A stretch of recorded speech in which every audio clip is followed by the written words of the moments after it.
Hi, this is Scott with Spectre Gear, and for today's video we're at the range with a Ruger 1022.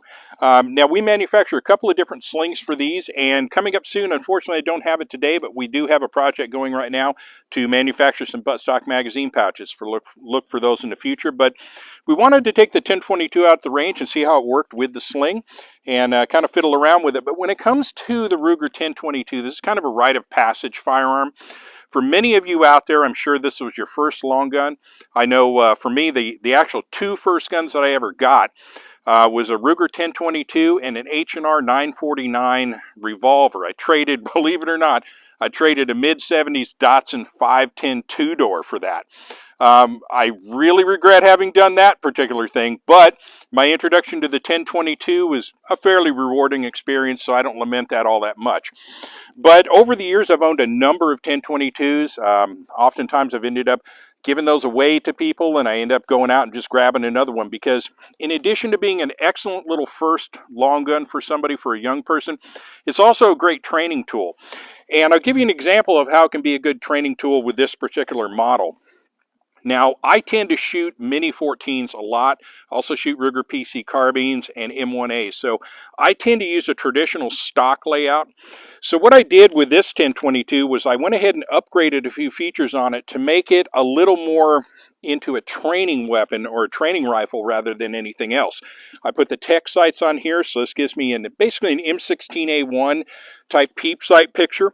The tech sights are excellent, by the way. I highly recommend those for both the 1022 and the Mini 14.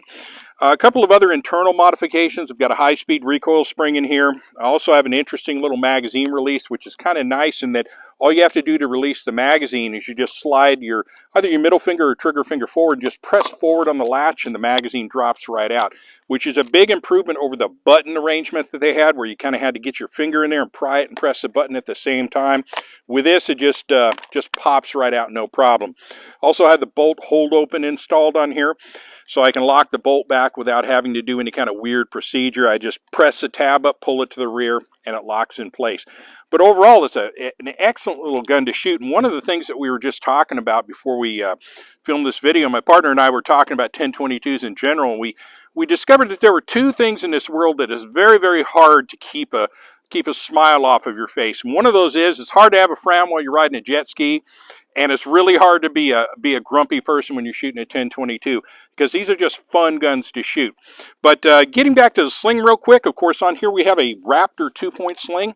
It comes with the wraparound rear adapter, and also we have a little tab here that works with the barrel band on your factory stock.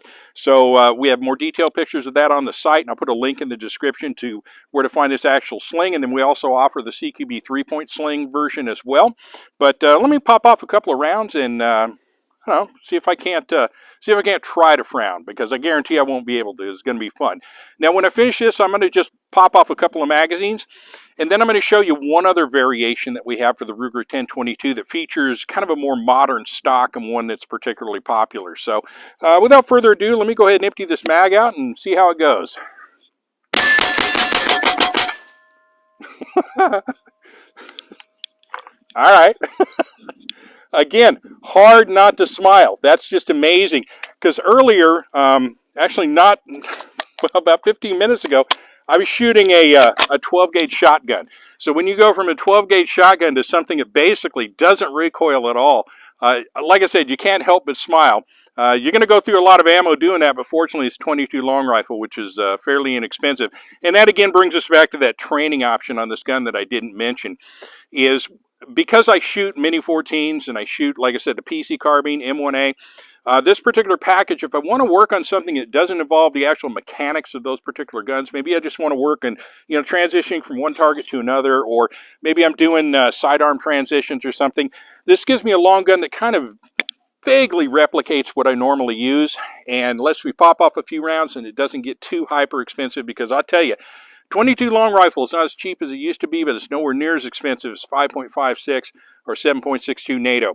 So let me go ahead and empty this magazine out, and then I'll go switch stocks on this and come back with that X-22 stock. So hang on just a second. Oh, looks like we got a little malfunction there,